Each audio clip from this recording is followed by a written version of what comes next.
Please Lord. सर्वजण कसे आहात आज? आनंदित आहात? अंतकरण जड आहे, हलका आहे, कसं आहे? आमेन. चला आजच्या वचनाला आपण लवकरात लवकर सुरुवात करूया. मला थोडीशी आम्ही दोघांची आणि तुमची पण मदत लागेल प्रीचिंग करण्यासाठी, कारण आज मी मराठीमध्ये करणार आहे. तर आपण एक छोटीशी प्रार्थना करूया आणि लगेचच आजच्या वचनाकडे वळूया.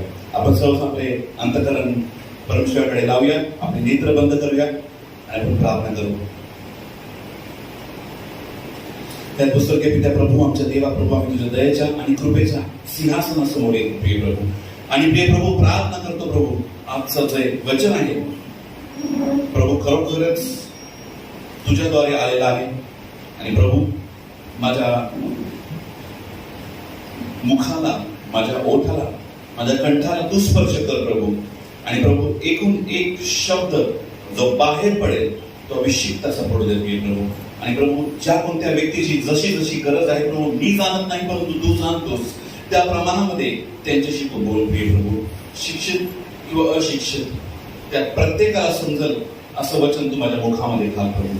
आणि होय प्रिय प्रभू, प्रार्थना करतो की आजच्या वचनाच्या द्वारे लोकांची नेत्र, लोकांचे अंतकरण उघडले जाऊ दे. आणि प्रभू, आजच्या या वचनाच्या द्वारे प्रिय प्रभू, लोकांचे अंतकरण, लोकांचे नेत्र, लोकांचे जीवन जे आहे ते पूर्णपणे बदललं जावं अशी मी तुझ्याकडे प्रार्थना करतो. आणि प्रभू, प्रार्थना करतो की आताच आहे तुमचं संपूर्ण वेळ तुझ्या आधी स्वाधीन करतो. तूच चालव, नेतृत्व कर आणि मार्गदर्शन कर. ही प्रार्थना आणि विनंती नावात आहे प्रभू. आमेन. हालेलुया. चला आपण आज लवकर लवकर आजच्या वचनाकडे वळूया.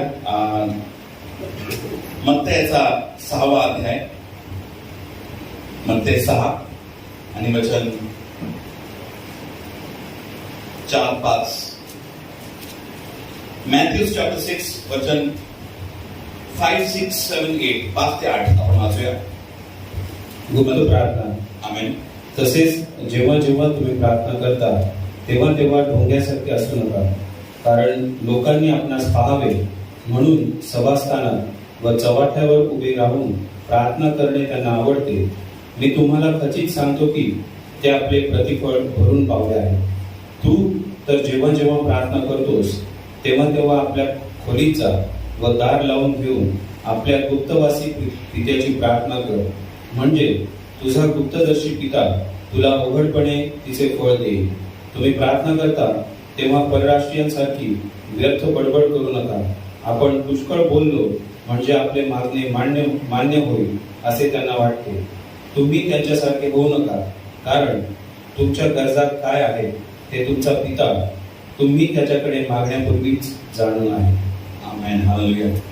तर संतगणांनो, आजचं वचन आहे की प्रार्थना कशी करा. प्रेयर किंवा प्रार्थना हा आजचा विषय आहे. पहा, मी तर ख्रिस्तीतर पार्श्वभूमीतून आहे, तेव्हा मला माहित नव्हतं की प्रार्थना कशी करायची. ठीक आहे, आता जे मी आधी शिकलो होतो तसंच मी पण येऊन करायचो. पण ज्यावेळेस वचन मला कळालं त्यावेळेस मला कळलं की प्रार्थना नेमकी कशा प्रकारे केली पाहिजे. तर आज तुम्ही जर का ख्रिस्तीतर पार्श्वभूमीतून आहात किंवा जन्मतः ख्रिश्चन आहात तर तुम्हाला माहिती तुम्ही प्रार्थना कशी करायची. तरी पण आज तुम्ही काहीतरी नक्कीच नवीन शिकणार आहात. आमेन. आपण लवकरात लवकर वाचूया. पहिलं वचन जे आहे मी इंग्लिशमध्ये वाचतो, नंतर बदल आम्ही मराठीतून वाचते. And when thou prayest. आता हे मी बोलत नाही, हे प्रभू येशूचे वचन आहे. प्रभू येशू सांगत आहे की प्रार्थना कशा प्रकारे करायची. पुढे त्यांनी सांगितले की काय बोलायचं प्रार्थनेमध्ये. पण हे प्रार्थनेचे इंग्लिशमध्ये म्हणतात ना की प्री रिक्वेस्ट, की म्हणजे कमीत कमी एवढ्या गोष्टी तुम्ही पूर्ण केल्या पाहिजेत तर तुमची प्रार्थना जी ती ऐकली जाईल. तर वाचूया.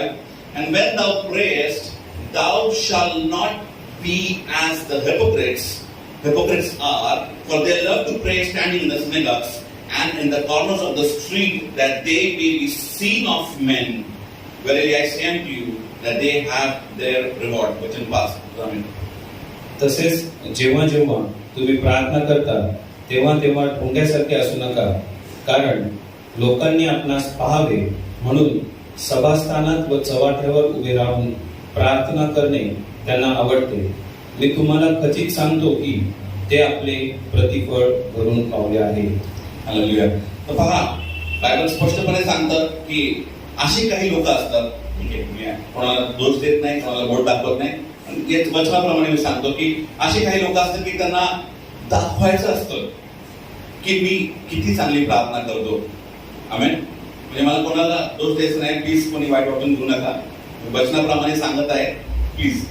तर की ते दाखवतात, इथे नाही मी बाहेर पाहिलेलं आहे की लोक प्रार्थना करतात त्या प्रार्थनेमध्ये मग सगळं काही असतं. मग देवानी सूर्य बनवला, चंद्र बनवला, नंतर देवानी काय काय केलं त्याची महत्कृत्य सगळं त्याच्यामध्ये ते प्रार्थनेमध्ये सांगत असतात. आणि नंतर बायबल सांगतं, मी शॉर्टमध्ये सांगतो, आपण मेन पॉइंटकडे जाऊया. नंतर बायबल सांगतं की तुम्ही ढोंग्यांसारखं प्रार्थना करू नका. हो, ढोंग्यांसारखे म्हणजे येत तर नाहीये पण करायचंय. आमेन. मग त्यामुळे सगळं मग अटॅचमेंट लावायचं, त्याला सगळ्या गोष्टी जोडायच्या. मग देवानी काय केलं, मग हे केलं ते केलं, ठीक आहे, चांगली गोष्ट आहे, ठीक आहे, चुकीचं नाहीये, चांगली गोष्ट आहे. परंतु बायबल काय म्हणतं की तुम्ही ढोंग्यांसारखी प्रार्थना करू नका. ढोंगी लोक की जे ढोंग करतात की मला खूप प्रार्थना येत नाहीये पण येते असं ढोंग करतात. आणि बायबल सांगते की त्यांना त्यांचं प्रतिफळ मिळून चुकलेलं आहे. म्हणजे काय, माणसांची स्तुती, वा ब्रदर अमित ब्रदर काय प्रार्थना केली तुम्ही, आशुतोष ब्रदर काय प्रार्थना केली तुम्ही, मस्त प्रार्थना होत्या, टाळ्या, सगळ्यांनी टाळ्या वाजवायच्या, वाजवा सगळ्यांनी, खूप छान प्रार्थना केली आशुतोष ब्रदर. प्रतिफळ म्हणून चुकलेले हो, त्याचा काय उपयोग नाहीये, देवापर्यंत ती प्रार्थना पोहोचलेलीच नाहीये. आमेन. फक्त लोकांना आवडलेली आहे, लोकांच्या आवडीसारखी प्रार्थना झालेली आहे, एकदम लोक खुश झालेले आहेत. आणि ब्रदर तुम्ही खरोखरच फार चांगली प्रार्थना केली, छान झालेले आहे, प्रेज द लॉर्ड. पण येशू म्हणतो तसं करू नका, ठीक आहे, तसं करू नका. कारण काही लोक असतात की पहिले त्यांना पुढे यायचं असतं, प्रार्थना करायची असते, तसं करू नका. वचन 6 मध्ये दिलेले पण फार महत्वाचं वचन आहे. But thou when thou prayest enter into thy closet, when thou hast shut thy door, pray to thy Father which is in secret, and thy Father which seeth in secret shall reward thee openly. वचन 6. तू तर जेव्हा जेव्हा प्रार्थना करतोस तेव्हा आपल्या खोलीत जा व दार लावून घेऊन आपल्या गुप्तवासी पित्याची प्रार्थना कर, म्हणजे तुझा गुप्तदर्शी पिता तुला उघडपणे तिचे फळ देईल. आमेन. आता थोडीशी तुम्हाला 2-3 डेमॉन्स्ट्रेशन करून दाखवतो मी, म्हणजे तुमच्या लक्षात राहील. वचन सांगते की when thou prayest म्हणजे जेव्हा तू प्रार्थना करतोस, पास्टर नाही, ब्रदर नाही, सिस्टर नाही, जेव्हा तू प्रार्थना करतोस म्हणजे आपल्याला, म्हणजे मला स्वतःला प्रार्थनाला बसायचंय, ठीक आहे. युट्यूब वरती लावलेली प्रार्थना नाही बरं का, ठीक आहे. ऐकलेली दुसरं कुठेतरी प्रार्थना चालेल, तुम्ही बसले, त्याला प्रार्थना म्हणत नाही. जर का कोणाला वाटतंय की मी दुसऱ्याच्या मोठी सभा आहे तिथे जाऊन बसतो आणि मी प्रार्थना करून आलो, त्याला प्रार्थना म्हणत नाही. तुम्ही त्यांनी जी प्रार्थना केलेली आहे त्यांच्याकडनं जे काही आशीर्वाद देवाने तुम्हाला दिलेला आहे ते तुम्ही फ्रीमध्ये घेऊन आलेला आहात, बस. तुम्ही काही कष्ट केलेले नाही, त्याला प्रार्थना म्हणत नाही. बायबल सांगतं जेव्हा तू प्रार्थना करतोस त्यावेळेस एंटर इन टू दाय क्लोजेट, म्हणजे तुझ्या आतल्या खोलीमध्ये जा. आतल्या खोलीमध्ये 2 अर्थ त्याला, भौतिक पण आहे आणि आत्मिक पण आहे. भौतिक अर्थ काय की लोकांपासून तुम्हाला दूर जायचंय, म्हणजे घरात किती 4 मेंबर असतील, 5 मेंबर, 2 मेंबर, पण त्यांच्यापासून तुम्हाला वेगळं जायचं आहे आणि स्वतःला त्यांच्यापासून वेगळं करून, म्हणजे मी तुम्हाला म्हणत नाही सोडून जा म्हणून, बघा प्लीज असं गैरअर्थ काढू नका. नाही तर म्हणतील पास्टर म्हटले, बरोबर म्हटले की सोडून जा, आता आम्ही प्रार्थनेसाठी सोडून, तसं नका करू. फक्त आपल्या खोलीमध्ये जा, ठीक आहे. आयसोलेट असेल, स्वतःला वेगळं करा आणि प्रार्थनेला बसा तुम्ही. आणि त्यावेळेस नंतर काय होणार आहे, and when thou hast shut thy door, बघा आतमध्ये पण जायचंय आणि दरवाजा पण लावायचंय, ठीक आहे. दोन्ही अर्थ तुम्हाला मी सांगणार आहे, आत्मिक पण सांगणार आहे आणि भौतिक पण सांगणार. भौतिक असं आहे की एक रूम आहे, त्या रूम मध्ये मला जायचं आहे प्रार्थनेला बसण्यासाठी. प्रार्थनेला मी आतल्या खोलीत गेलेलो आहे आणि दार उघडं ठेवायचं नाहीये. म्हणजे टीव्ही वरती काय चाललंय, मोबाईल वरती काय चाललंय ह्याचा आवाज आपल्या कानावरती पडला नाही पाहिजे. आपल्याला दार सुद्धा बंद करायचे, समजलं. म्हणजे नुसतंच तुम्ही प्रार्थनेला गेले आणि म्हटले की मी सकाळी उठले आणि मी प्रार्थना केली, पण तुम्ही जर काही एकटे नाहीये, सायलेंट समोर करताय, तर त्याचा जास्त इफेक्ट होणार नाहीये. होईल पण जास्त इफेक्ट होणार नाहीये. बायबल सांगतं की when thou hast shut thy door, pray to thy father which is in secret. बाबा सांगतात की जेव्हा तुम्ही दार लावाल, आतल्या खोलीत गेलेले आहात, आतमध्ये बसलेले आहात, त्यावेळेस तुम्हाला दार लावून घ्यायचंय आणि मग तुमचा गुप्तदर्शी पिता किंवा जो असा पिता आहे की जो गुप्त स्थळी बसतो त्याच्याकडे तुम्हाला प्रार्थना करायची आहे. किती लोकांना माहिती की आपला पिता जो आहे गुप्त स्थळी बसतो? आमेन. सांगतो तुम्हाला मी, तुम्हाला माहिती असेल तरी पण मी सांगतो, रिव्हिजन करा, उजळणी करा. बरोबर ना? आम्ही बरोबर उजळणी रिव्हिजन. ठीक आहे, आपण उजळणी करूया.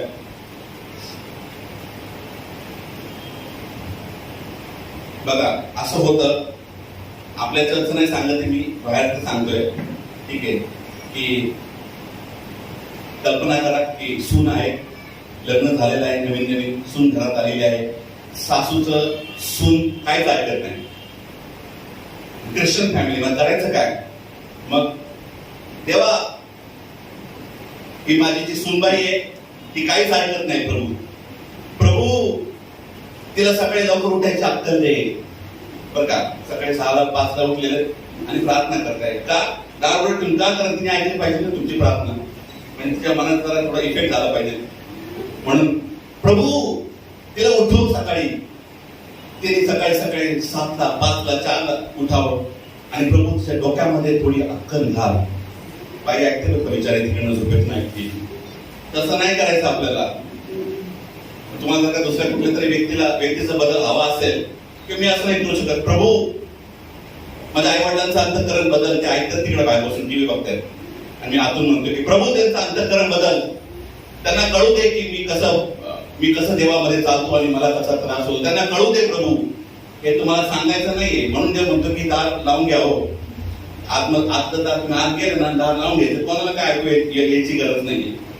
काय काय लोक त्याची प्रार्थना करतात आत बसते ना की बाहेर सगळं ऐकू येतं की मग देवा हे कर, देवा माझ्या मुलाचं लग्न होऊ दे, माझ्या मुलीचं लग्न होऊ दे, हे होऊ दे, ते होऊ दे. सगळी स्टोरी बाहेर ऐकू येते. बाहेर ऐकू येऊ द्यायची गरज नाहीये. समजलं? बाहेर ऐकू येऊ द्यायची गरज नाही, फक्त देवाला ऐकू येऊ द्यायची गरज आहे. आमेन. हालेलुया. आपण बघूया पुढे, हळूहळू मी तुम्हाला नेणार आहे पुढे अजून की त्याचा अर्थ काय होतो. आत्मिक अर्थ पण तुम्हाला सांगणार आहे.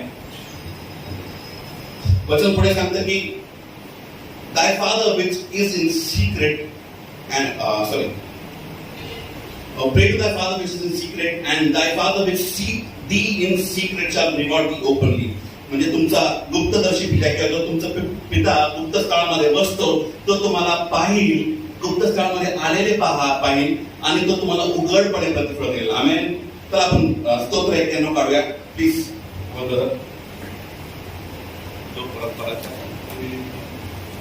सगळ्यांना पाठ आहे, सगळ्यांना पाठ आहे म्हटलं तरी चालेल. जो परस्पराच्या गुप्तस्थळी बसतो तो सर्व सामर्थ्याच्या छायेमध्ये राहील. आमेन. किंवा सावलीमध्ये राहील. आमेन. सगळ्यांना पाठ आहे, प्रवासाचं स्तोत्र आहे. तर बघा बायबल काय सांगतात की जो परात्पराच्या गुप्त स्थळी, कुठे? आमेन. परात्पर कोण आहे? आमेन. तर त्याच्या गुप्त स्थळी जो बसतो, पुढे काय लिहिलंय? पुढे वाचा. एकच वचन एक फक्त. जो परस्पराच्या गुप्त स्थळी बसतो तो सर्व समर्थाच्या सावलीत राहील. आमेन. हालेलुया. त्याचा अर्थ असा आहे की ज्यावेळेस मी प्रार्थना करायला जातो, ज्यावेळेस मी आतल्या खोलीमध्ये जातो, ज्यावेळेस मी दार लावून घेतो आणि ज्यावेळेस जो माझा गुप्तदर्शी पिता जो गुप्त स्थानांमध्ये आहे त्याच्याकडे मी प्रार्थना करतो, मी त्याच्या संरक्षणाखाली राहतो. आमेन. बघा प्रार्थना केल्याने आपल्याला संरक्षण प्राप्त होतं. आमेन. जर का तुम्ही दररोज प्रार्थना करता तर तुम्ही दररोज सर्व सामर्थ्याच्या छायेखाली राहता, सावलीखाली, पंखाखाली राहता. आमेन. त्यांनी असं तुमच्यावरती पाखर घातलेली आहे आणि तुम्ही त्याच्या खाली आहात.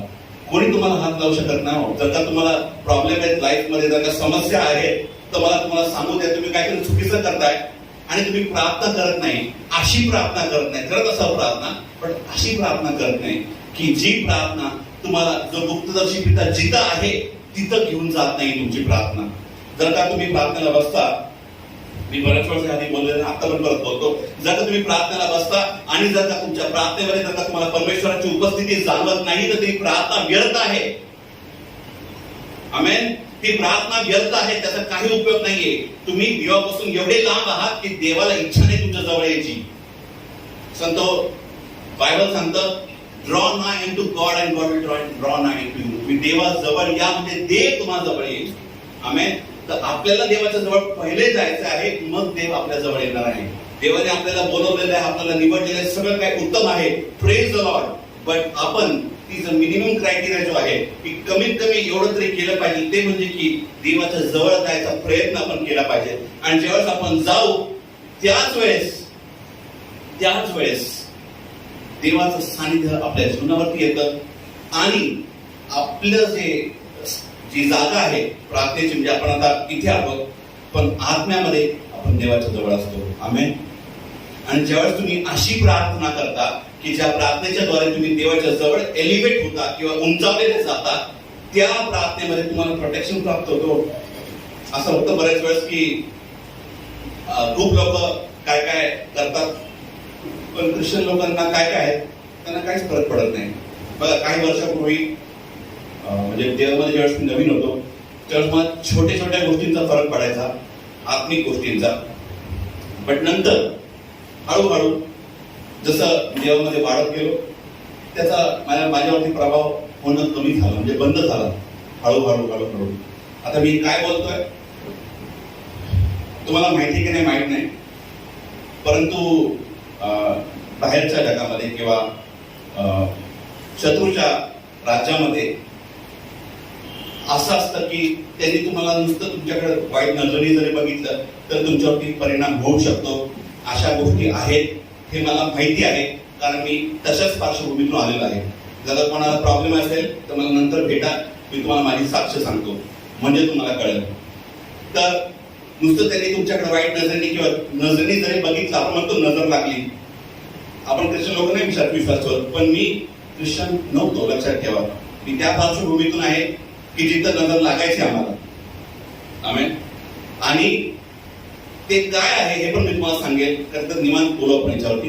पण तशा गोष्टी घडतात आणि बायबल सांगतं की याची तुम्हाला काही फरक पडणार नाही, काहीच फरक पडणार नाही. दिवसा सूर्याची, रात्री चंद्राची बाधा होणार नाही. आमेन. म्हणजे सूर्यग्रहण जरी असेल ना, हॅलो, सूर्यग्रहण किती लोक मानतात सूर्यग्रहण, मी मानायचो, ठीक आहे, बाहेर जायचं नाही सूर्यग्रहणामध्ये. दिवसा सूर्याची आणि रात्री चंद्राची बाधा होणार नाही. म्हणजे याचा अर्थ असा आहे की सूर्यग्रहण असो किंवा अमावस्या असो किंवा पौर्णिमा असो, तुम्हाला काही फरक पडणार नाही. आमेन. काय वाच रे प्रभूसाठी चालवली. अहो मला पडायचा, पौर्णिमा अमावस्या आली ना, माझ्या हातापायातला जीव जायचा, समजते, माझ्या हातापायातला जीव जायचा आणि मला असं वाटतं की आता काय होतंय काय नाही. त्यावेळेस मी प्रभूमध्ये नव्हतो, पण ज्यावेळेस प्रभूमध्ये आलो त्याची बाधा होणं निघून गेलो, त्याचा त्रास होणं थांबला. हे मी जे बोलतोय मी अनुभवातून बोलतोय, हवेत बोलत नाही. म्हणून बायबल सांगतो ना की दिवसा सूर्याची आणि रात्री चंद्राची बाधा होणार नाही. खरंच आपल्याला होत नाही, कारण देवाने आपल्यावर पाखर घातलेली आहे. आमेन. हालेलुया.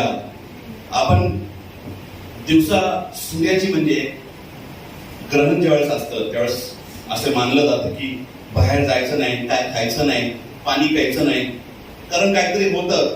त्याच्या मागचं कारण पण आहे. खरंच असं काही गोष्टी असतात की ज्यावेळेस काही मंत्रतंत्र किंवा सैतानाच्या काही गोष्टी केल्या जातात की ज्यावेळेस पुष्कळ दुष्ट आत्मे जे आहेत ते मोकळे केले जातात आणि ते प्रे म्हणजे जो शिकार असतात ते शोधतात, जो सापडेल तो सापडेल असं असतं. त्यामुळे ते जुन्या काळापासून चालत आलेली मान्यता आहे. तेच आतापर्यंत ज्या देशामध्ये आतापर्यंत पाळलं जातं. पण ज्यावेळेस मी ख्रिस्तामध्ये आलो त्यावेळेस पासून ग्रहण असू, पौर्णिमा असू, अमावस्या असू, त्याची बाधा मला झालेली नाही. आमेन. हालेलुया. म्हणजे बायबल सांगतं ना की सूर्याची आणि चंद्राची बाधा होणार नाही, म्हणजे खरोखरच होत नाही. आणि आताच एक रिसेंटली मला कोणतरी प्रार्थनेची विनंती दिली. ते म्हणतात की माझी मिसेस आहे की तिला म्हणे पौर्णिमा अमावस्या आली ती पिसाळते म्हणे. त्यांच्यासाठी प्लीज प्रार्थना करा. त्यांचं नाव मी सांगत नाही, पण अशी प्रार्थना विनंती आलेली आहे, त्यांच्यासाठी प्रार्थना करा की त्यांना सुटका मिळावी. पण पौर्णिमा अमावस्या नसतं होतं किंवा शनिवार आला तर ते होतं. तर अशा लोकांसाठी आपण खरोखरच मन लावून प्रार्थना केली पाहिजे. ते अजून देवामध्ये नाही येत, बघू, प्रार्थना चालू आहे त्यांच्यासाठी. ठीक आहे, आपण पुढे जाऊया. बायबल सांगते की तुमचा गुप्तदर्शी पिता तुम्हाला ज्यावेळेला गुप्त स्थानामध्ये आलेला पाहतो, गुप्त स्थान म्हणजे पित्याच्या समोर तुम्ही आलेला आहात, त्यावेळेस तो तुम्हाला उघडपणे कसं उघडपणे तुम्ही लपून प्रार्थना केलेली आहे, पण त्याचं उत्तर जे आहे ते सगळ्या लोकांना दिसलेलं आहे. आमेन, हालेलुया.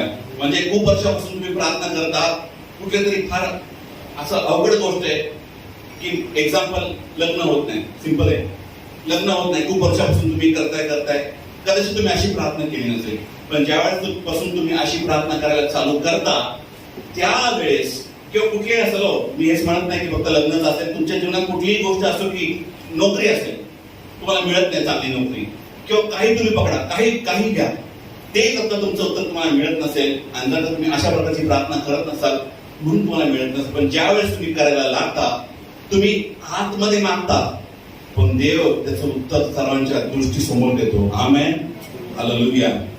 आपण पुढे जाऊया अजून.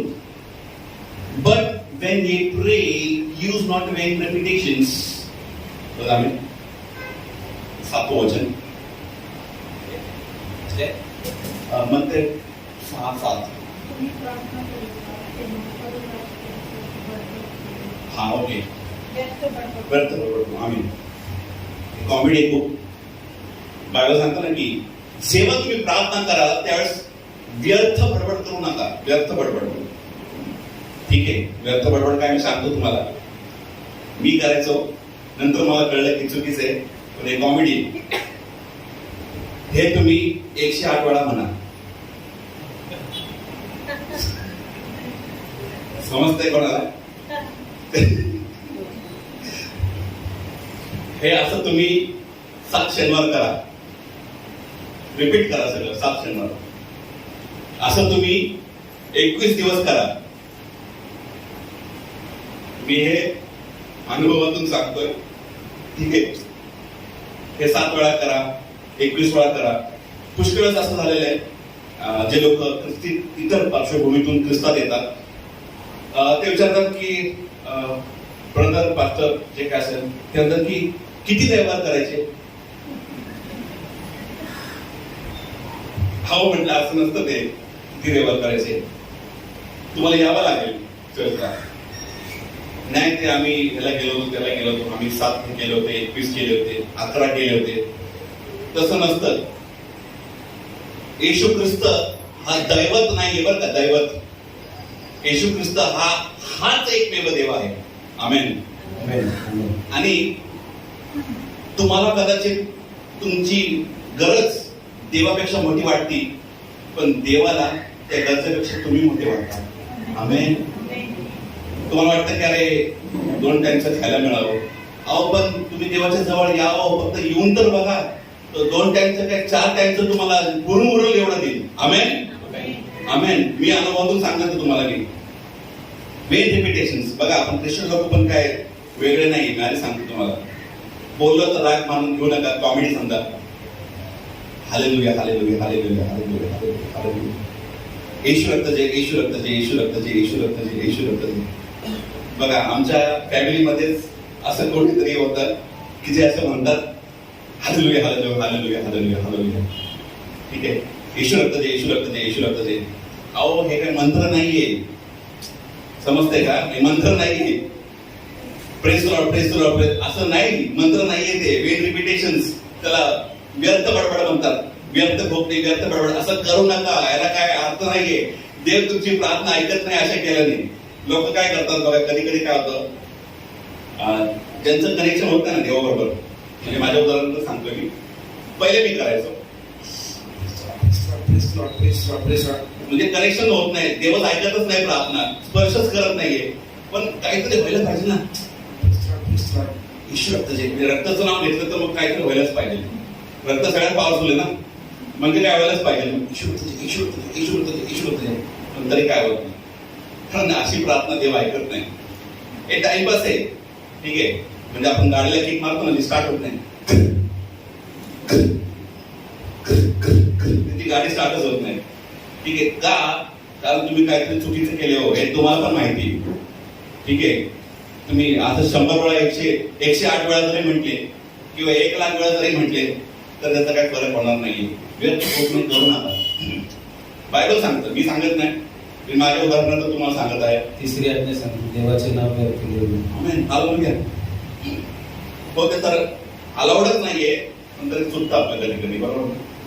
अरे देवा, बरोबर ना?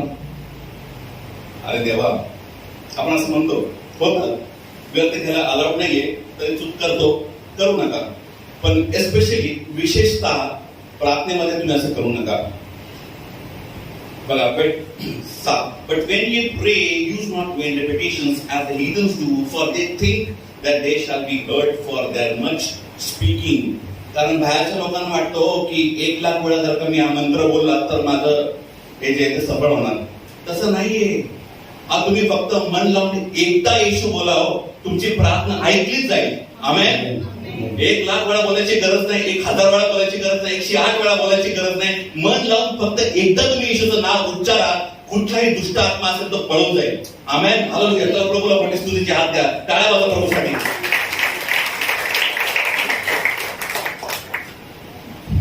But वचनार्थ, be not ye therefore like unto them, for your Father knoweth what things ye have need of before ye ask him. म्हणजे असा अर्थ आहे की त्यांच्यासारखे तुम्ही होऊ नका. हो, कोणासारखे? त्यांच्यासारखे, बाहेरच्यांसारखे तुम्ही होऊ नका, कारण तुम्ही देवाचे लोक आहात. कसं होऊ नका? की त्यांना वाटतं की जर का मी खूप वेळा बोललो तर माझी प्रार्थना ऐकली जाईल, खूप वेळा उच्चारलं एखादा शब्द मंत्र तर माझं हे सफळ होईल, बिझनेस सफळ होईल. तसं नसतं. बायबल सांगतं आपल्या लोकांसाठी की तुम्ही त्याच्याकडे तोंड उघडून मागण्याच्या आधी तुमच्या पित्याला, काय लिहिले? देवाला लिहिले का? पिता लिहिले, तुमचा पिता. आमेन. तर बघा, देव आहे ना, देव कॉमन लोक म्हणजे बाहेरचे लोक असतात त्यांच्यासाठी असतो. तुमच्या आमच्यासाठी येशूच्या द्वारे तो आपला पिता झालेला आहे. हालेलुया. आमेन. तो तुमचा आणि माझा पिता आहे तो. मग सांगा, येशू म्हणतो ना, कितीतरी वेळेस म्हटलेलं आहे की अंड मागितलं तर तोंड, किंवा साप किंवा मासा मागितलं तर हे देत, विंचूक काय काट आपण देऊ का त्याला? नाही देणार. आपल्याला माहिती की आपण किती चांगल्या गोष्टी आपल्या बाळाला द्यायचे, तर देव का नाही देणार? हो, तुमची गरज आहे ती. गरज म्हणतोय मी, मला हवंय नाहीये, गरज. गरज तर देव 100% काय, 1000% पूर्ण करणारच.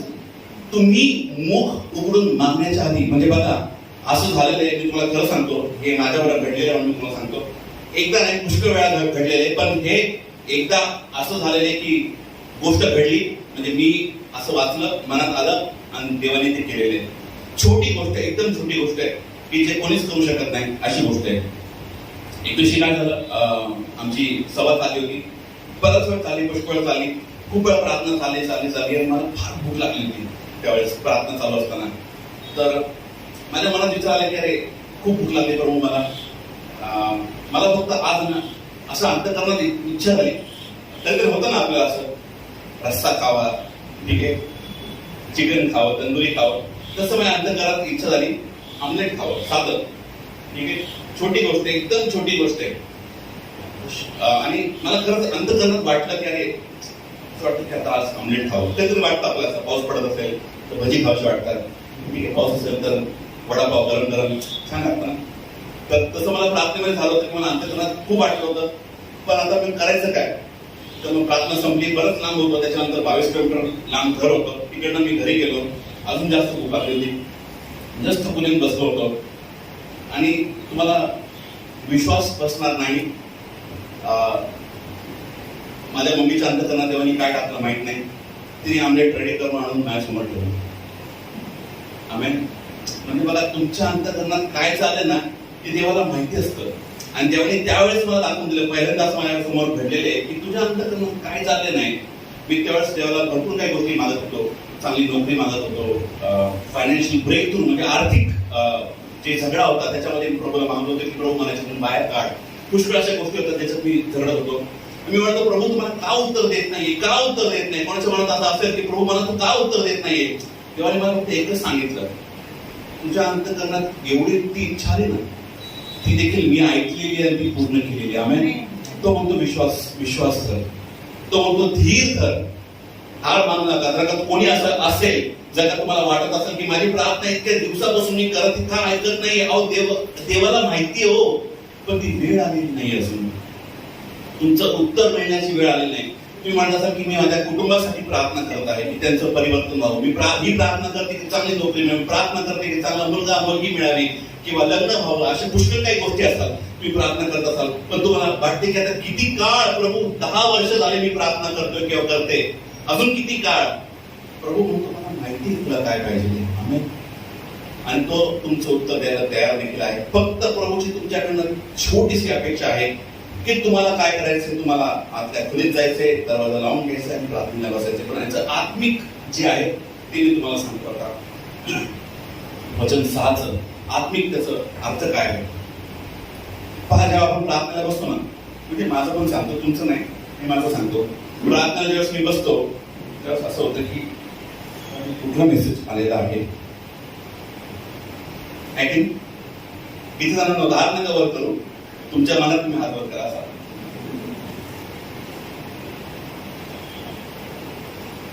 माझ्यावर होतच होतं. जोपर्यंत देवाच्या सानिध्यात उतरून येत नाही तोपर्यंत असं सगळं होत राहतं माझ्या जीवनामध्ये.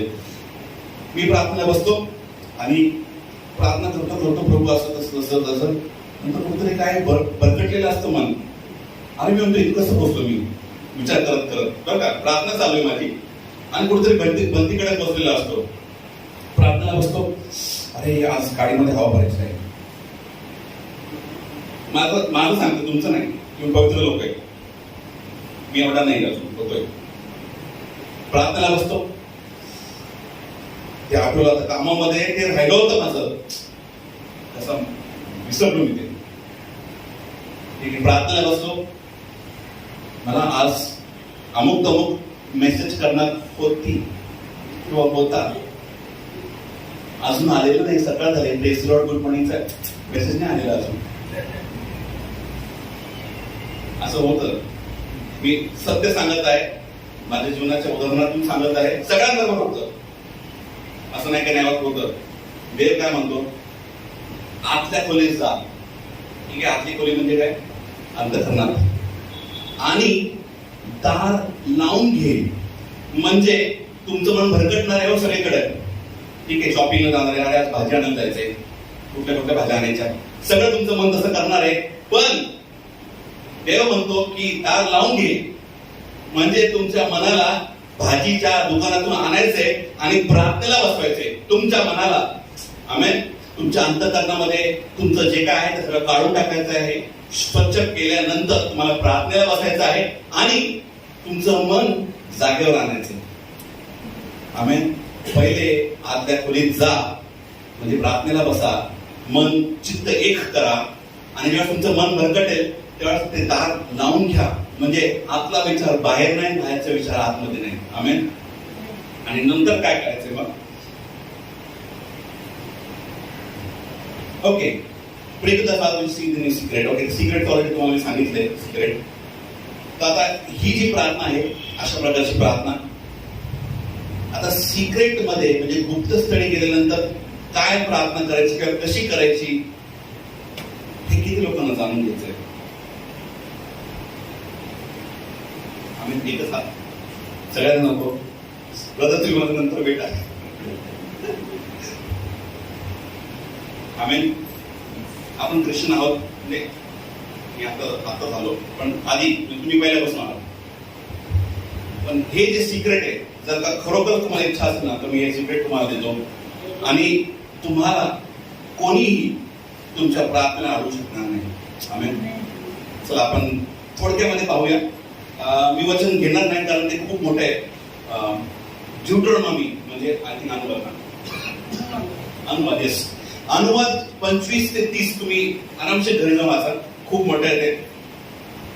अनुवाद 25 ते 30. आणि इब्री लोकास पत्र याचा आय थिंक 9वा अध्याय.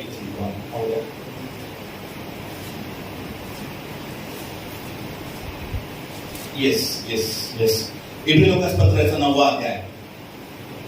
इब्राणी पत्री 9वा अध्याय. इब्री लोकास पत्र याचा 9वा अध्याय. तुम्ही आरामशीर घरी जाऊन वाचा, त्याच्यात सगळं दिलेलं आहे. आता एक कशाविषयी तुम्हाला मी सांगतो. एखादा व्यक्ती जर का तुम्हाला प्रभावशाली प्रार्थना जर हवी असेल ना, प्रभावशाली एकदम सामर्थ्यशाली प्रार्थना, म्हणजे तुम्ही बसले की सगळे दुष्ट आपले उडूनच गेले पाहिजे अशी जर का प्रार्थना पाहिजे असेल ना, तर हा त्याचा आराखडा आहे. मी ऍक्च्युली वेगळं काहीतरी तयारी करत होतो, पण प्रभूने पुन्हा मला या विषयाकडे आणलेलं आहे. हे बघा, मी एवढा एक सांगू शकतो. मागच्या आठवड्यात एका पास्टरांकडे गेलो होतो मी. ते पण एक बोलता बोलले होते की तुम्ही आजचा दिवस उद्याची खात्री बाळगू नका. बायबल सांगतं बरोबर. उद्याचा दिवस आपल्या इथे नाही, माहित नाही. उद्या स्वर्गारोहण झालं तर आपण जाऊ, ठीक आहे. पण आजचा दिवस, आजचा क्षण जो आहे तो तुमच्यासाठी आहे. त्याचा तुम्ही कसा फायदा घेता हे तुमच्या हातामध्ये आहे. आम्ही तुमचं मन जर का बाहेर असेल तर आता तुम्ही तुमच्या मनाला इथे आणा. कारण मी जे सांगणार आहे ते ख्रिश्चॅनिटीचं म्हणजे ख्रिस्तीत्वाचं एक फार मोठं रहस्य आहे की ज्याच्यात तुमची प्रार्थना पूर्णपणे बदलून जाईल. तर आता मी थोडंसं शॉर्ट मध्ये एक आराखडा दाखवतो तुम्हाला.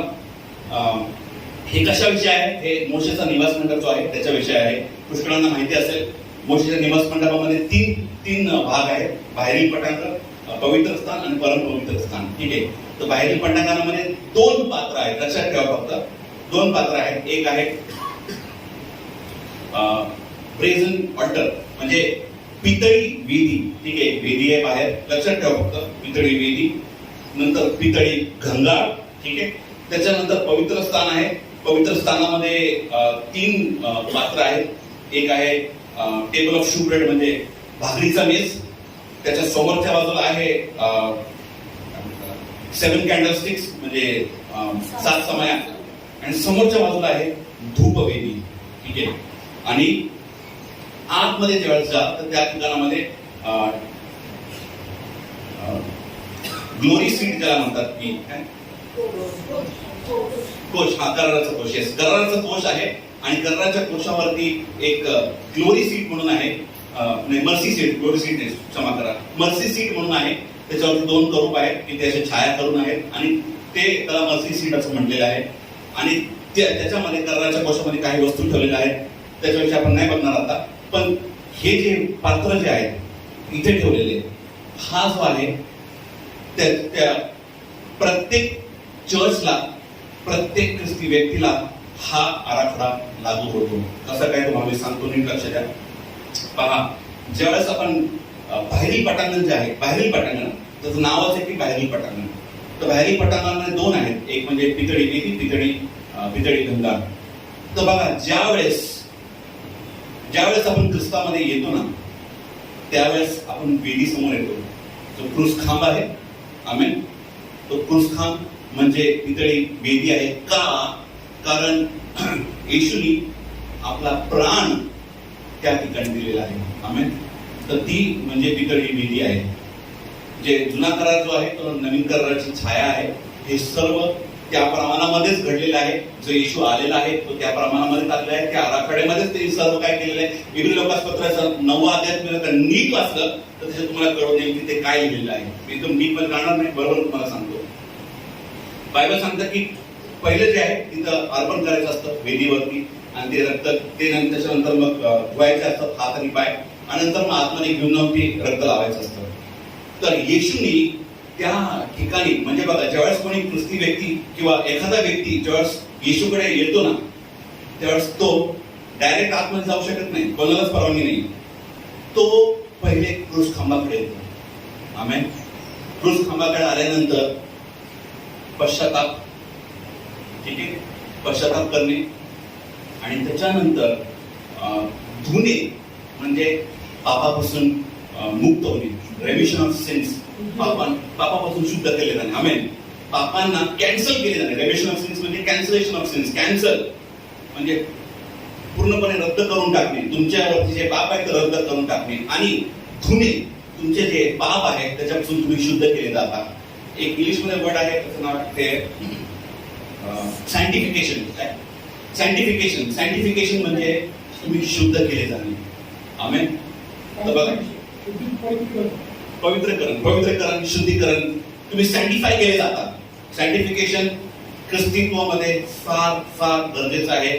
जर का कोणी व्यक्ती ख्रिस्ताकडे आला किंवा तुम्ही चर्चला येत असाल, तुम्ही बाबाची क्षमा मागितले, पण जर का तुम्ही तुमचं शुद्धीकरण झालं नाही, म्हणजे ते शिंपडून नाही, मी बाह्य स्वरूपाचं बोलत नाहीये, मी अंतःकरणाचं बोलतोय. बाह्य स्वरूपाचं मोशेचा निवास मंडप ज्यावेळेस होता त्यावेळेस बाह्य स्वरूपाला हे सगळं लागू होतं. आता हे अंतःकरणासाठी आहे. अंतःकरणाची शुद्धता, तुमच्या जीवाची शुद्धता तुमची झाली पाहिजे.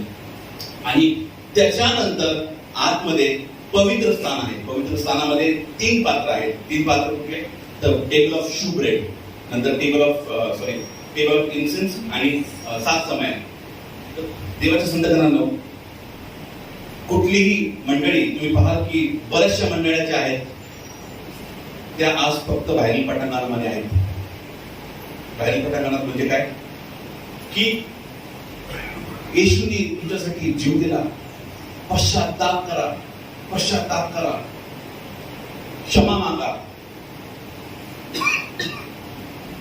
लोक येतात, पश्चाताप करतात, क्षमा मागतात, जास्ती असं शुद्धीकरण पण होतं, पण त्यापुढे त्यांना माहित नाही, कारण ते स्वतः जरी आतमध्ये गेलेले नाहीये, त्यामुळे त्यांना देखील माहित नाही.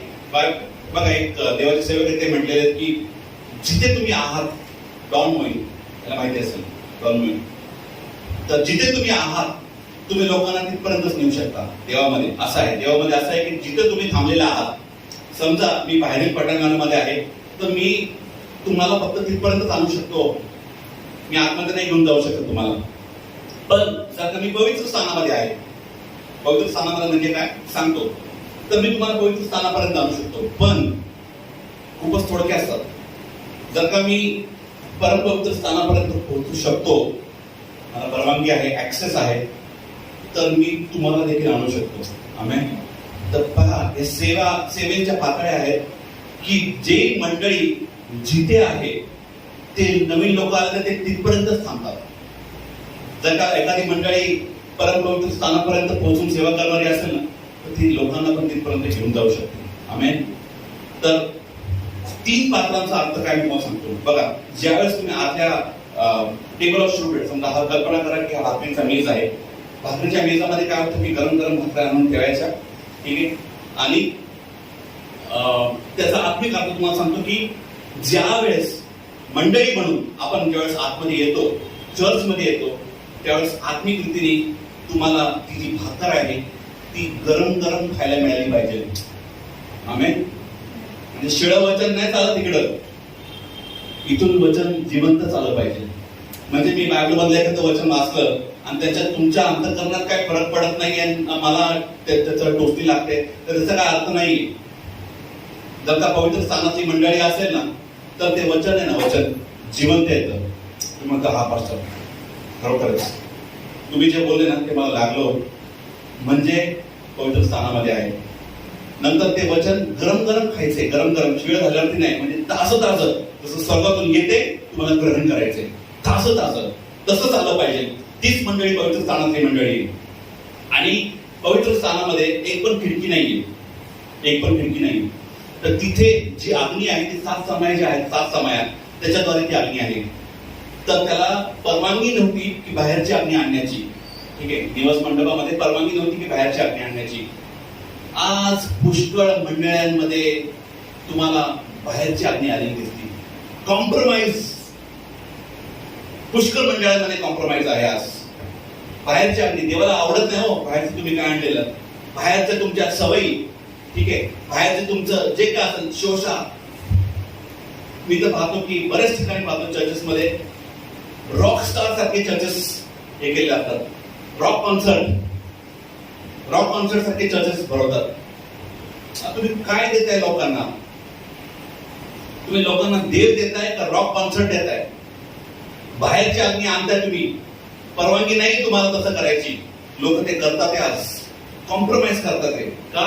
आमचं चर्च भारी वाटतं पाहिजे, लाईट बीट लावून, हिरवे निळे गुलाबी लाईट लावून. अलाउड नाहीये तिथं. बाहेरचा प्रकाश नको आहे. तुम्ही बाहेरचं वचन देखील तिथं आणू शकत नाही. समजते का? बाहेरचं वचन देखील तुम्ही इथं वाचू शकत नाही. नाही, तुम्हाला परवानगी नाही. जे इथं आहे ते इथलंच पाहिजे आणि ते सर्व पवित्र आत्म्याच्या मार्गदर्शनाखाली झालं पाहिजे. म्हणजे जर का एखाद्या मंडळीमध्ये असं कोणी असेल की त्याला पवित्र आत्मा चालवत नाही, तर तुम्ही अजून बाहेरील पटांगणात जा. फक्त तुम्ही पश्चाताप केलाय, कदाचित तुमची सायंटिफिकेशन शुद्धता झाली असेल, पवित्रकरण झालं असेल, अंतकरणाचं नसेल, माहित नाही, पण ते तुम्हाला चालवत नाही. तुम्ही अजून बाहेरच आहात. समजते? तुम्ही म्हणता ना की माझी प्रार्थना सामर्थ्यशाली का नाहीये? ठीक आहे, तुम्ही काय काय लोकांना बघता का ते प्रार्थना करतात, लोक उडून उडून पडतात. का पडतात? कारण ते कुठे मी तुम्हाला सांगतो. नंतर इथं जो प्रकाश पडलेला ना पवित्र स्थानामध्ये, तो फक्त 7 समयांचा प्रकाश. 7 समय हे पवित्र आत्म्याचं प्रतीक आहे आणि जे काही त्या ठिकाणी होत आहे ते पवित्र आत्म्याच्या मार्गदर्शनाखालीच झालं पाहिजे, त्याच्या व्यतिरिक्त नाही चालत. आमेन. तर तुम्ही जर का स्वतः वचन देखील वाचायला बसला तर तुम्हाला पवित्र आत्म्याने चालवलं पाहिजे. चालवतो का पवित्र? हात वरती करू नका. तुमच्या मनात तुम्ही स्वतःला उत्तर द्या. तुम्हाला पवित्र आत्मा आज गरम गरम वचन देतो का? गरम गरम वचन तुम्हाला माहिती आहे की ते जिवंत वचन येते म्हणून. बघा, बायबल सांगतात की मनुष्य केवळ भाकरीनेच नव्हे तर परमेश्वराच्या मुखातून निघणाऱ्या प्रत्येक शब्दाद्वारे जगेल. आमेन. प्रत्येक शब्दाद्वारे. शब्द कसा? असा गरम जिवंत. तसं वचन तुम्ही ग्रहण करता का आज? स्वतःला उत्तर द्या, मला देऊ नका. मी पण बऱ्याच वेळा चुकतो, मला देखील नाही मिळत. जर का तुम्हाला ते वचन मिळत नाही ना, गडबड आहे. पुढे वचन वाचायचे पवित्र आत्म्याच्या मार्गदर्शनामध्ये. आणि ज्यावेळेस टेबल ऑफ इन्सेन्स ज्यावेळेस आपण म्हणतो ना की धूपवेदी, त्यावेळेस आपल्याला पवित्र आत्म्याच्या मार्गदर्शनामध्ये स्तुती आणि स्तवन करायचं आहे. आमेन.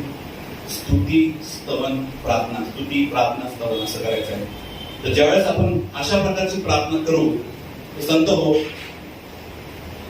तुम्ही अनुभव घेतला का नाही माहित नाही, पण देवानी मला परमपवित्र स्थानात जाण्याचा अनुभव दिलेला आहे. आणि मी तुम्हाला खरंच सांगतो की जगातलं एकूण एक सुख, एकूण एक गोष्ट त्याच्या पुढे फिक्की आहे. मला असं वाटतं की परत मी कधी इथे पोहोचेल. असं वाटतं की आता ना सर्व काय संपून जावं बस, आणि हाच क्षण कायम राहावं बस. ते भक्तीची वेळ समाप्त होती. सर्व प्रार्थना मला सदैव आवडे भक्तीची वेळ. आम्ही नावावेळ पण म्हणतात की मला सदैव आवडे की काय, जाईवर चढून बापाकडे, काहीतरी असेल ना ते, जाईवर चढून बापाकडे.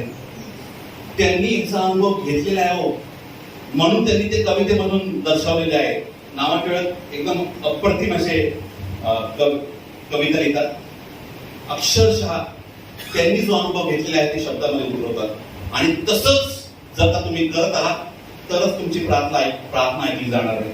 आणि बघा, ज्यावेळेस तुम्ही अशी प्रार्थना करायला लागाल ना, तर एवढं सोपं नाही, सगळं तुम्हाला परवानगी देणार नाही करायला, खूप अवघड जाणार आहे. पण ज्यावेळेस तुम्ही कराल, ज्यावेळेस तुम्ही धूपवेदीपर्यंत पोहोचाल, त्याच्या पुढे परमेश्वराचं गौरव उतून येतं. आणि संत हो, त्या गौरवामध्ये आपण उभं देखील करू शकत नाही. आणि खरोखर मी सांगतो, मी तुम्हाला कळवळ्याने सांगतो की आजपासून तुम्ही सर्वजण अशी प्रार्थना करा, प्लीज अशी प्रार्थना करा. कारण आजचा दिवस आहे हा तुमचा आणि माझा दिवस आहे. उद्याचा काय भरोसा नाही. मी असं म्हणत नाही की काय होणार आहे वाईट नाही, पण उद्याची खात्री बाळगू नका. आज जर का तुम्ही पवित्र स्थानात, कदाचित देवाची इच्छा असेल की तुम्ही काहीतरी अद्भुत असं कार्य करावं, देवासाठी काय सेवा करावी, आणि देवाची इच्छा असेल की तुम्ही हा संदेश ऐकून प्रार्थनेला बसावं, आणि कदाचित देव तुम्हाला तिथे भेटणार असेल, तर पुढचा भाग आहे का पहा. देवाने मोशेच्या काळामध्ये निवास मंडप का आणला माहिती का? कारण देव त्या इस्रायल राष्ट्राबरोबर वस्ती करू शकेल. म्हणजे बघा, इंटरेस्ट कोणाला जास्त आहे, तुम्हाला आहे म्हणजे लोकांना आहे का देवाला आहे? देव म्हणतो, अरे माझे लोक आहेत, मी थांबणार त्यांच्याबरोबर राहणार मी, माझे लोक आहेत ते. आमेन. म्हणजे अहो लोकांना इंटरेस्ट नव्हता, पण देवाला इंटरेस्ट होता की नाही रे माझे लोक आहेत, मी थांबणार त्यांच्याबरोबर. म्हणून त्यांनी निवास मंडप बांधायला लावला. निवास मंडप बांधल्यानंतर ते निवास मंडप जिथे तिकडे तिकडे जायचे, पुढे तिकडे परत ते निवास मंडप बांधायचे, तिथं देव त्यांच्याबरोबर वस्ती करायचा. पण आज देवाच्या सुंदरांनो, मागचा रविवार जो होता तो पेंटाकॉस्ट रविवार म्हणून मानला गेला. ऍक्च्युली 3 तारखेला असतो, ते नंतर तरी बघू. बट पेंटाकॉस्टच्या रविवारी काय घडलेलं आहे, पेंटाकॉस्टच्या दिवशी काय घडलेलं आहे, तर जो पवित्र आत्मा, जो देवाचा आत्मा, खुद्द देव हा प्रभू येशूची प्रार्थना केल्यानंतर पृथ्वीवरती देण्यात आला. आणि आता निवास मंडप फिरता तो निवास मंडप राहिला नाही. आता ज्याच्यामध्ये पवित्र आत्मा वसती करतो तो निवास मंडप झालेला आहे. आमेन. अहो बघा, लोकांना ना त्यांचे दैवत घेऊन जावं लागतं. आपल्याला आपला देव घेऊन जातो. आमेन. आपल्या आतमध्ये असतो तो. बघा, सगळ्यांना पवित्र आत्मा मिळाला का नाही याची गॅरंटी मी देऊ शकत नाही, तुम्ही देवाला विचारा. पण ज्यांना मिळालेलं आहे ते देवाचं वसती स्थान ते आहे. पहिले करीन 3:16 वाचा.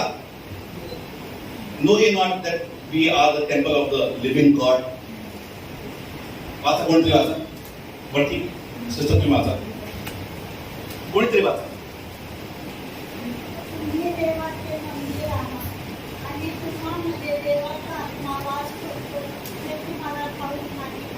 आमेन.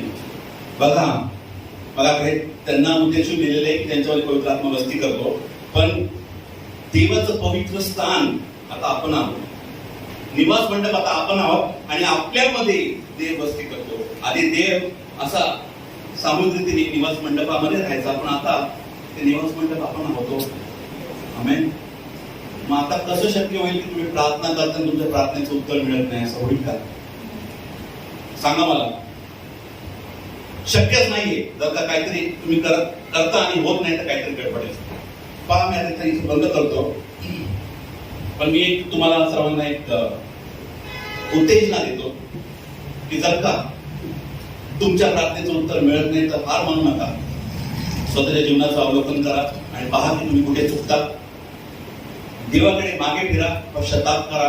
देवाला म्हणा की मला शुद्ध कर. शुद्धीकरण केल्यानंतरच पवित्र आत्मा मिळतो, लक्षात ठेवा. आणि पवित्र आत्म्याच्या बाबतीत झाल्यानंतर, पवित्र आत्मा मिळाल्यानंतर तुम्हाला सामर्थ्य प्राप्त होईल असे बायबल सांगतं. Acts chapter 1:8, when the Holy Ghost shall come upon you, ye shall receive power, and ye shall be my witness. जेव्हा पवित्र आत्मा तुम्हाला उतरली, तुम्हाला सामर्थ्य प्राप्त होईल आणि तुम्ही देवाचे साक्षी व्हा. आज तुम्ही देवाचं सुवार्ता का घेऊन जाऊ शकत नाहीये? कारण तुम्हाला पवित्र आत्मा मिळालेला नाहीये. आज तुम्हाला का प्रार्थना करणं अवघड जातं? कारण तुम्हाला पवित्र आत्मा मिळालेला नाहीये, म्हणून तुम्हाला अवघड जातं. तर आज मी तुम्हाला विनंती करतो की तुम्ही देवाकडे मागा, पश्चाताप करा, क्षमा मागा, त्याला म्हणा मला शुद्ध कर आणि पवित्र आत्म्याला म्हणा स्पर्श कर. बघा, माझ्या ओळखीची एक सिस्टर आहे, त्यांना कोणीच काही सांगितलं नाही. त्यांनी स्वतःहून प्रार्थना केली, त्यांना स्वतःहून देवाने त्यांची भेट घेतली. कोणीच मनुष्य नव्हता, त्यांनी फक्त बायबल वाचलं. त्यांना काहीतरी गरज होती, त्यांनी स्वतः बायबल वाचलं आणि देवाने स्वतः त्यांची भेट घेतली. पहा, देवाला काय अशक्य नाही, काही अशक्य नाहीये. म्हणजे मीच प्रार्थना केली तर तुम्हाला मिळत नाही, किंवा तुम्ही घरी जाऊन केली तुम्हाला नाही मिळणार, असं नाहीये. तुम्ही जर खऱ्या अंतःकरणाने मागितलं तर देवाचा आत्मा तुमच्यामध्ये येऊ इच्छित आहे. आणि जर देवाचा आत्मा तुमच्यामध्ये आला तर तुम्ही देवाचा निवास मंडप बनता आणि सर्व काही गोष्टी मग तुझ्यासाठी शक्य आहेत. हे सर्व मोठं रहस्य आहे. जे करतील ते करतील, त्यांना निश्चितच उत्तमात उत्तम आशीर्वाद आणि फळ प्राप्त होईल. आणि जे नाही तर मी विनंती करेल तुम्ही करा. ठीक आहे, आपण यावेळेस बंद करूया. आपण एक छोटी प्रार्थना करून बंद करू आणि त्यानंतर मग आम्ही बदल येईल. आपण कृपया सर्वांनी आपले नेत्र बंद करा. मी विनंती करेल, कृपया करून तुम्ही उठून उभे राहा.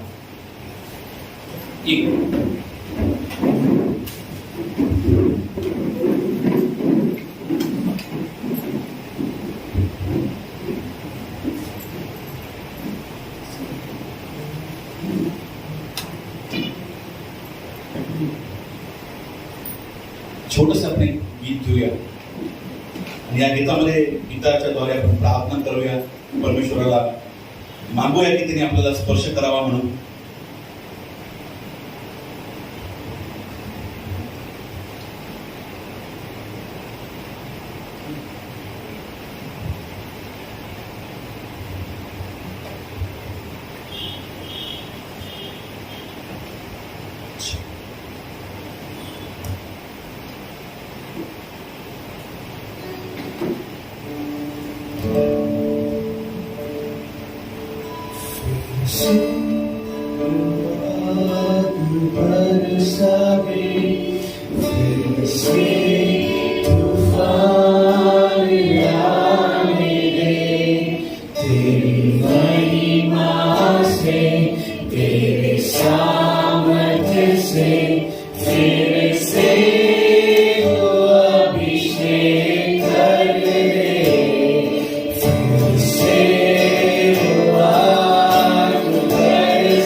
सिंहासनाजवळ पुन्हा एकदा येत आहोत प्रभू. आणि प्रभू मी प्रार्थना करतो जे काही वचन आज या ठिकाणामध्ये आलेलं आहे प्रभू, खरोखर तुझ्या अंतःकरणाची इच्छा आहे की तुझ्या लोकांपर्यंत तुझं सत्य, तुझं रहस्य जे आहे ते लोकांपर्यंत कळावं प्रभू. प्रभू असं त्यांना कळून दिलेलं आहे प्रभू. त्यांना कृपा पुरव की त्यांनी त्याचा स्वीकार करावा आणि त्याप्रमाणे त्यांनी कृती करावी प्रभू. एकूण एका व्यक्तीने प्रभू देखील मी देखील प्रभू. प्रभू मी प्रार्थना करतो आता या क्षणाला जे अडखळणं आहेत, जे अंधकारची शक्ती जे आहेत, जे आजार, जे रोग, जे विकार आहे, की जे कुठलीही शक्ती असेल की जे त्यांना आडवे येत आहे, त्यांना विश्वास ठेवण्यापासून त्यांना अडवत आहे, येशूच्या नावामध्ये त्याला बांधून टाकतो, नष्ट करतो, उद्ध्वस्त करतो, भस्म करतो पवित्र आत्म्याच्या अग्नीच्या द्वारे. आणि प्रभू मी प्रत्येकाला मोकळीतेची घोषणा करतो.